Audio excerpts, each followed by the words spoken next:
Hello everyone, আসসালামু আলাইকুম। Welcome back to my channel. কেমন আছো তোমরা? আশা করছি ভালো আছো, আমিও ভালো আছি। তোমরা দেখছো রোজার রান্নাঘর উইথ ব্লগ। তার জন্য আমি প্রথমে একটা পাত্রে জল নিয়ে নিয়েছি। চিকেনগুলোকে ভালো করে ধুয়ে নেব।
চিকেনগুলি ধোয়া হয়ে গিয়েছে, এবারে আমি তুলে নেব।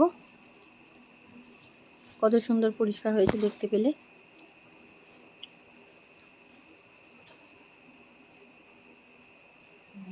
এবারে আমি তন্দুরি চিকেনের জন্য মশলাগুলো রেডি করব।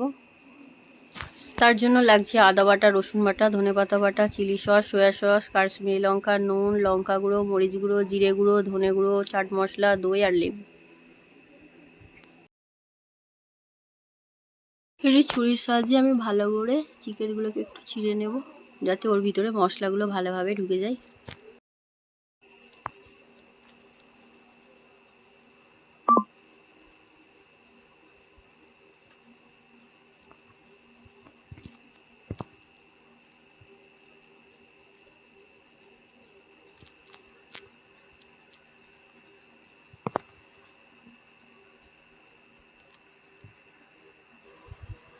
লেবুটা আমি কেটে নিচ্ছি। লেবুর রসগুলো এপার ওপার ভালো করে দিয়ে দেব।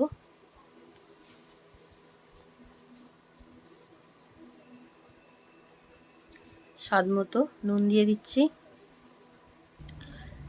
মশলাগুলো একে একে দিয়ে ভালো করে ম্যারিনেট করে নেব।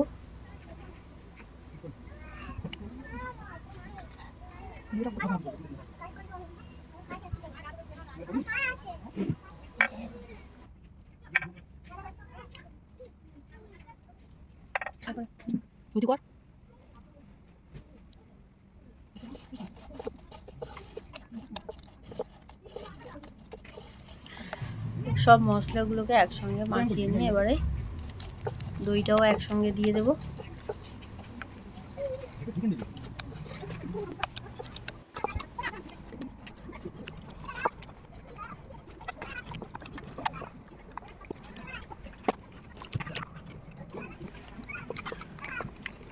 মশলাগুলোকে ভালো করে আমি মাখিয়ে নেব। চেরা অংশগুলিতে আমি মশলাগুলি আবারও ভালো করে দিয়ে দিচ্ছি, যাতে মশলাগুলো ওর ভিতরে ভালো করে ঢুকে যায়। আমার মশলা দেওয়া কমপ্লিট। এবারে আমি 2 ঘন্টার জন্য রেস্টে দেব।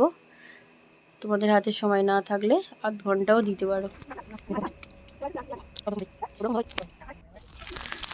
প্রথমে একটু ঘি দিয়ে দিলাম, তারপরে আমি মাখন দিয়ে দেব। আপনারা চাইলে সাদা তেলে দিয়ে করতে পারেন, কিন্তু আজকে আমি তন্দুরিটা করব বাটার আর ঘি দিয়ে।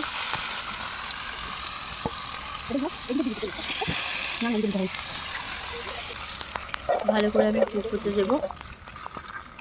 কিছুক্ষণ পর আরও পিঠটাও ভালো করে উল্টে দেব।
আবারও বাটার একটু দিয়ে দিচ্ছি।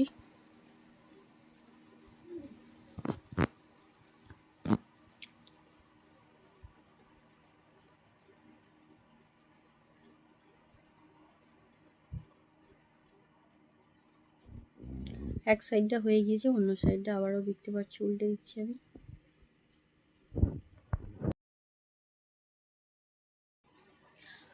আবারও একটু উপর থেকে বাটার দিয়ে ব্রাশ করে দেব।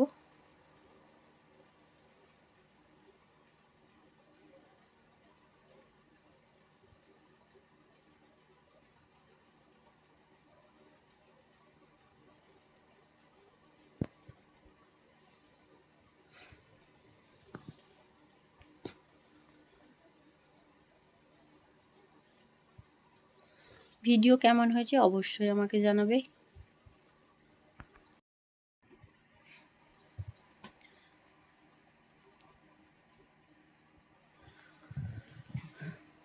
আবারও একটু আমি ঘি লাগিয়ে দিচ্ছি।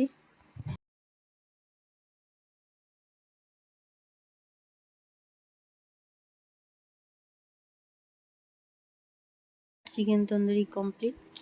কেমন হয়েছে অবশ্যই জানাবে।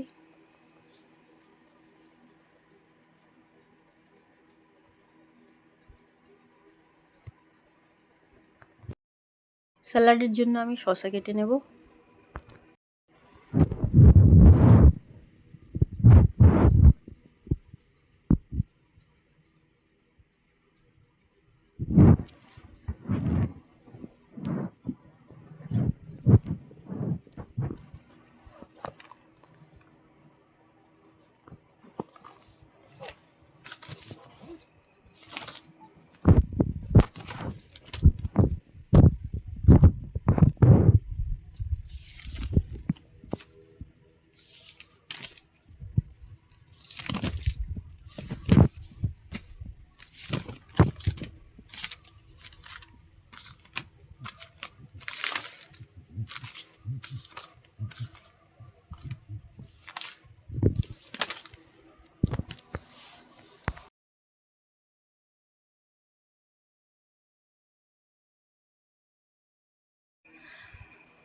আমার রেসিপিটা একবার বাড়িতে বানিয়ে খেও, দারুণ টেস্টি। যদি আমার ভিডিও ভালো লেগে থাকে লাইক কমেন্ট সাবস্ক্রাইব করে পাশে থেকো। ভালো থেকো, সুস্থ থেকো, পরিবারের খেয়াল রেখো। দেখা হচ্ছে নেক্সট কোনো ভিডিওতে। টাটা বাই বাই, আল্লাহ হাফিজ।